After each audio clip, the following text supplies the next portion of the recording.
कोई बोलता है कि मेरा ब्लड ग्रुप ए है, कोई बोलता है कि मेरा ब्लड ग्रुप बी है, कोई बोलता है कि मेरा ब्लड ग्रुप ए बी है। इस तरह से कोई बोलता है कि मेरा ब्लड ग्रुप ओ है। तो आखिर कैसे पता चल जाता है कि मेरा ब्लड ग्रुप ए है, मेरा ब्लड ग्रुप बी है और मेरा ब्लड ग्रुप ए बी है या ओ है? तो इस वीडियो में हम जानेंगे कि कैसे पता करते हैं ब्लड ग्रुप क्या है। चलिए आज देखते हैं। तो सबसे पहले कि जब हम सब ब्लड ग्रुप टेस्ट कराने के लिए जाते हैं तो सबसे पहले सैंपल लेता है। सैंपल क्या लेता है? सैंपल में लेता है ब्लड। सैंपल में लेता है ब्लड। उसी ब्लड से पता करते हैं कि मेरा ब्लड ग्रुप क्या है। चलिए उस ब्लड में हम आरबीसी को देखते हैं। क्या देखते हैं? आरबीसी को। हम सब ने पिछला वीडियो में देखे थे कि ब्लड का दो पार्ट होता है, इसमें एक प्लाज्मा वाला पार्ट होता है, एक सेलुलर वाला पार्ट होता है। सेलुलर वाला पार्ट होता है, सेलुलर वाला पार्ट में ब्लड सेल होता है जिसमें एक आरबीसी भी होता है। उसी आरबीसी पे देखते हैं कि उसी आरबीसी पे क्या है। उसी आरबीसी को देख करके हम ब्लड ग्रुप को पता करते हैं। चलिए यहाँ पे देखते हैं। हम यहाँ पे लिखे हैं ब्लड ग्रुप ए लिखे हैं। यहाँ पे देखिए हम आरबीसी बनाए हैं। एक मान लीजिए एक आरबीसी है। उस आरबीसी पे, आरबीसी के ऊपर एक एंटीजन पाया जाता है। एंटीजन, उसी से हम पता करते हैं कि किस टाइप का एंटीजन है, ये ए एंटीजन है कि बी एंटीजन है कि कौन एंटीजन है। उस सिंबल से हम पता कर लेते हैं। मान लीजिए इस तरह का एक एंटीजन था, उस एंटीजन का नाम था ए। उस एंटीजन का नाम था ए। ब्लड ग्रुप पता करने के लिए आरबीसी देखते हैं।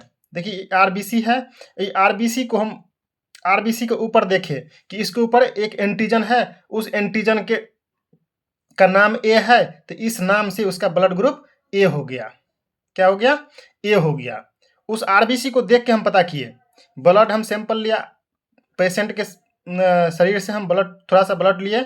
उस ब्लड से उस आरबीसी को देखे। आरबीसी के ऊपर, आरबीसी के ऊपर किसका नेम प्लेट लगा है, किस ब्लड ग्रुप का नेम प्लेट लगा है, उसी नेम प्लेट को देख के हमको पता चला कि इसका नेम प्लेट ए एंटीजन था, तो इसका मतलब ब्लड ग्रुप ए हो गया। उसी तरह आरबीसी बी ब्लड ग्रुप है, तो बी ब्लड ग्रुप, मान लीजिए बी ब्लड ग्रुप, इस पे दूसरा लगा हुआ था। मान लीजिए दूसरा नेम प्लेट लगा हुआ था। मान लीजिए एक यहाँ पे एक एंटीजन था, उस एंटीजन का नाम था बी। बी, इस एंटीजन का नाम है बी। उसी एंटीजन पे उसका नाम डिसाइड हुआ है, इसका भी नाम ब्लड ग्रुप, जैसे इसका नाम हो गया ब्लड ग्रुप बी। उस एंटीजन को देख करके, एंटीजन कहाँ है? ये आरबीसी के ऊपर है, जो हमारे ब्लड में रहता है, जो हमारे ब्लड जिसके कारण लाल होता है। इसी आरबीसी में हेमोग्लोबिन पाया जाता है, इसी हेमोग्लोबिन के कारण हमारा आरबीसी लाल होता है। और इसी आरबीसी के ऊपर एंटीजन पाया जाता है, जिससे हम ब्लड ग्रुप डिसाइड करते हैं।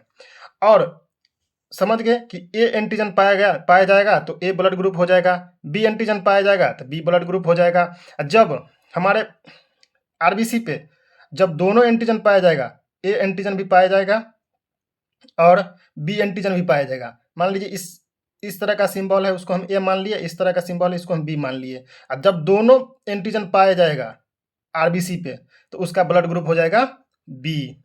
तो यहाँ पे क्या ब्लड ग्रुप हो गया? बी ब्लड ग्रुप हो गया, सॉरी ए बी हो गया। जब दोनों एंटीजन पाया जाएगा तो इसका ब्लड ग्रुप हो जाएगा ए बी। और जब आरबीसी के ऊपर जब कोई एंटीजन ही नहीं है, जब उस आरबीसी के ऊपर कोई एंटीजन नहीं है, पूरा प्लेन है, उस पर कोई एंटीजन नहीं दिखने को मिला, तो उस एंटीजन को हम बोल देंगे जीरो, यानी कि ओ ब्लड ग्रुप। क्या बोलेंगे? O blood group.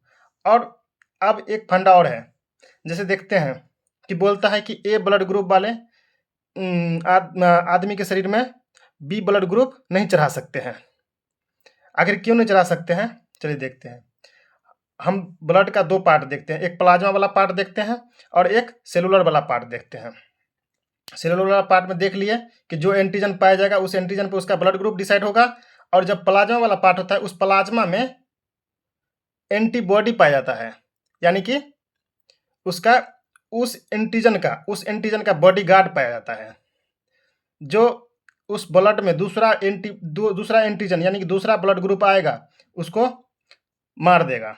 चलिए हम प्लाज्मा, जैसे ए ब्लड ग्रुप है, तो ए ब्लड ग्रुप में एंटी बी एंटीबॉडी पाया जाएगा। कौन एंटीबॉडी पाया जाएगा?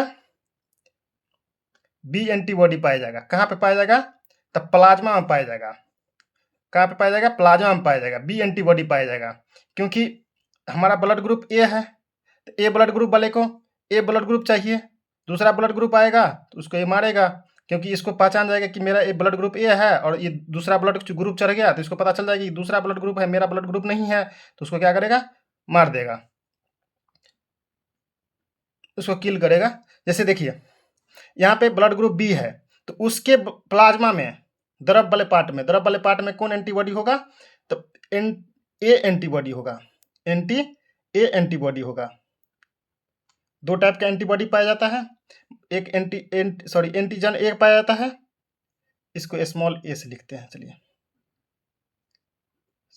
स्मॉल बी स्मॉल ए। जैसे यहाँ पर देख लिया कि जब ब्लड ग्रुप ए है तो उसके प्लाज्मा में बी एंटीबॉडी है, और जब उसका ब्लड ग्रुप बी है तो उसके प्लाज्मा में ए एंटीबॉडी है। उस ब्लड ग्रुप बी वाले को पहचानता है इसका ब्लड एंटीबॉडी, दूसरा ब्लड ग्रुप नहीं आने देगा। और जब ब्लड ग्रुप जब दोनों है, एंटीजन ए भी है, एंटीजन बी भी है, जब एंटीजन ए और एंटीजन बी भी रहेगा तब क्या करेंगे? तो इसमें क्या होगा? कोई एंटीबॉडी नहीं होगा, नो एंटीबॉडी। क्यों?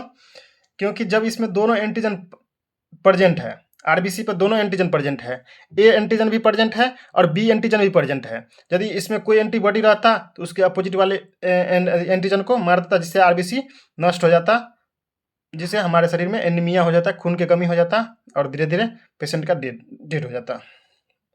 और जब हमारा आरबीसी में कोई एंटीजन ही नहीं है, जब कोनो एंटीजन नहीं है, न ए एंटीजन है न बी एंटीजन है, कोई एंटीजन नहीं है, तो इसमें दोनों एंटीबॉडी पाया जाएगा। ए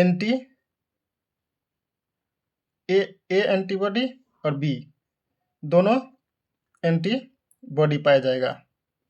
हमारे ब्लड ग्रुप में दोनों एंटीबॉडी पाया जाएगा, क्योंकि इसमें दोनों में से कोई एंटीजन नहीं है प्रेजेंट है, तो दोनों इसके लिए इसमें से ये चाहता है कि मेरे में कोई एंटीजन नहीं आए, न ए आए न एंटीजन बी आए। इसलिए हमारे आरबीसी पे कोई एंटीजन नहीं, इसलिए हमारे प्लाज्मा में दोनों एंटीबॉडी प्रेजेंट है। वो चाहता है कि हमारे जब कोई एंटीजन नहीं है तो कोई एंटीजन नहीं आए, इसलिए दोनों एंटीबॉडी पाया जाता है। कोई भी आएगा तो उसको मारेगा। ठीक है।